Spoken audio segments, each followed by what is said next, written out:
other? He was good. I mean, reliable guy. I mean, got behind in the count to a guy that obviously hit a home run. I mean, it was weird. The wind was blowing in dead from center field, and they took as good a swings as some of our guys did, at least in the first 7 innings of the game. But some of them hit the ball the right spot, and some of our guys, hit it just as hard, but to dead center, like Seth Stevenson and Jordan Beck. Jarrell did once too, but he did fine. We're trying to, kind of like them, the game never really had a rhythm, and it was pretty slow if you're here as a fan. But both teams are trying to use a lot of pitchers and also keep their pitchers fresh at the same time. So we yanked him a little earlier than probably we needed to. And, the way he was throwing the ball was fine, but that was what we did.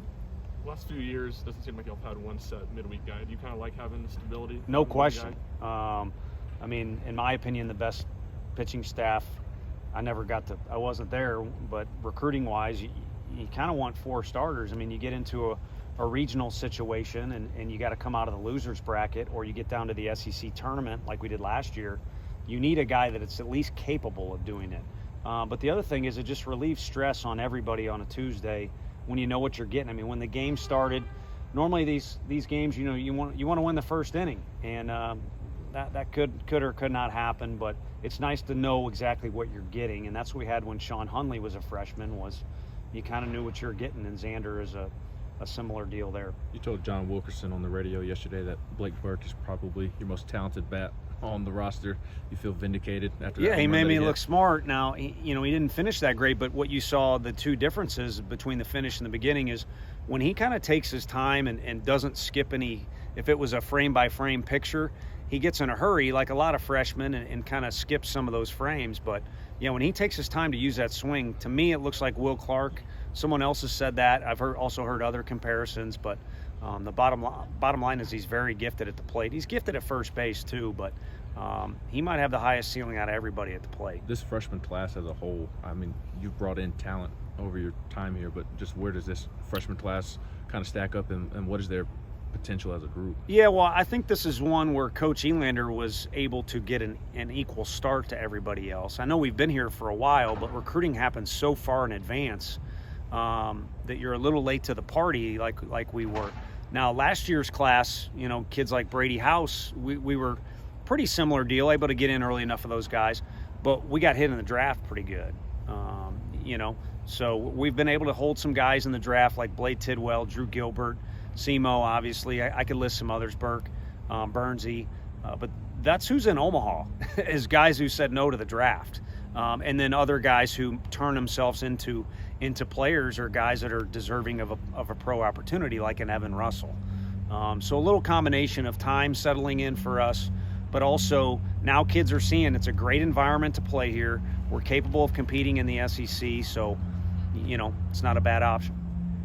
I know you want competition everywhere at every position all the time, but when you look at guys like, Burke and Moore and, Jared Dickey and those guys kind of pushing each other every day for those spots in the lineup, can that bring the best out of them? It can if you allow it to. It's kind of like if it's raining, you can use it to your advantage and bounce the ball off the turf the right way, or whatever if it's hot out, you can make sure you're hydrated. I know those are goofy examples, but it can go either way that you'll let it. And I've coached guys, and we may even have a guy on this team, like the hotter the fire gets, it's kind of like I need it to be comfortable. But the best kids that I've coached and the best teams I've been on, they like the fire hot, if that's what you want to call it. And one of the best pitching staffs I've ever been around, with Max kind of in the middle of the thing, there's about a 4-year deal there where they liked each other, but they didn't like each other. They wanted to outdo one another. And I think you've seen that with staffs that Max has been on. That's a great example. I mean, he's always around other number ones like he is with the Mets. And I don't mean to speak for him, but he wants to be the number one. What does Ben Joyce need to do to continue progressing? Keep doing what he's doing. Now, I will say tonight, I mean, to answer our fan who's wondering why he's picking off there with a lead ahead was, and we maybe caught Ben off guard, which I took responsibility for when I talked to him, is we're trying to slow him down.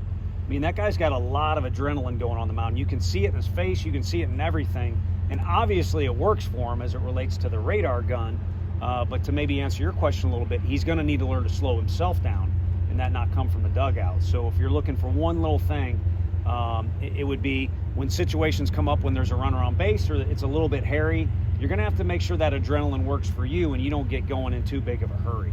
And I don't know that he was going to do that. That was just kind of my little prediction. So we asked Frank to do that. But just little nuggets like that, if he can keep stacking them on. But if you had been around that kid last year and just in the fall and everything, it's just, you want your players to be on an incline of improvement. But that guy, along with a couple other guys, it's almost like he's just going up an elevator. So it's been fun to watch. You feel like you can extend him more? He's gotten enough reps? Yeah, for sure. I mean, you know, I don't have the best plan always, but I sit up there and try and come up with a plan. A lot of those guys, we were just trying to get them 2 hitters without making the fans have to wait too long for a bunch of changes. And would have liked to have seen, you know, Mark, Redmond, Cam, all those guys get out there and get action, but also be ready to rock and roll this weekend. And so he was the one guy we split that inning with. But I think he's to a point where he could throw 3 innings for us if we needed him to. And, you know, for a guy who gasses it up like he does, you think he'd be gassed out. But next day, because he works so hard in that weight room, he's ready to go. So he can go back-to-back days, too. Wyatt starting to creep up the totem pole? Yeah, I think he was there after the fall. He came back and was just a little sore. You know, NCAA puts us at a point where we're not even in season in the middle of January. So, you know, to me, that's kind of a health thing with these pitchers' arms. I mean, you can ask them to come back early. We can get into that whole bunch, but the kids come back from Christmas break and it's like, bam, go get them, because we got to be ready. And so he was a little sore, a little tender, so we had to back off. So I think he's kind of right back to where he picked up and left off. He had to play a little catch up because we did have a chunk of time there where he was not throwing. Coach, you mentioned Sunday, Tennessee sports are on the up and up, and you know, the men's team and all. Did you happen to watch the Lady Vols last night? Yeah, I did. They found a way to get it done. I mean, that's what you got to do in particular. And I feel so bad. I look back. I never won a high school baseball state championship. I'm going to blame it on single elimination. I mean, it just doesn't matter what sport it is. If it comes down to just one little deal, I mean, imagine being an Olympian, you know, in 4 years worth of races, but it comes down to this one. I don't mean to make anybody nervous.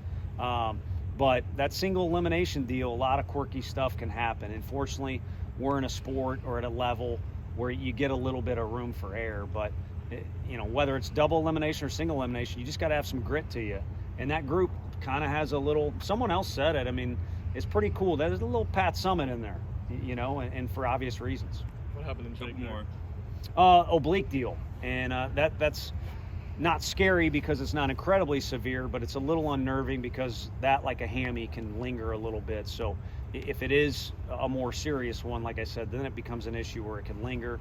So hopefully it's kind of a, you know, at the moment didn't feel good, but there's a quicker recovery in there. Coach, what do you want to see from your team this weekend, your first actual real road test up and it's in the SEC at Ole Miss? Yeah, I mean, I think going down to Houston brought a lot to our club, but as you said, it wasn't a deal where, I mean, some of those fans were razzing our guys a little bit, and they get fired up when their team scores. But, you know, when you go on the road, the other team might get on your Facebook or whatever's popular now. I know MySpace is outdated, but, you know, they'll collect some info or, you know, they're going to get excited if their team does well. And, you know, it's a challenge to not just handle that, but, you know, if it's hot out, cold out, umpires, you don't agree with something. So there'll be some adversity there, but that's what these guys all signed up for in the SEC. And we've got 5 of those. I just hope ball fans continue to come out like they did tonight and realize we're down to 4 SEC weekends. Those home ones are incredibly valuable. So hopefully we pack this house, and you can bet your bottom dollar we're going to play in front of packed houses when we go on the road.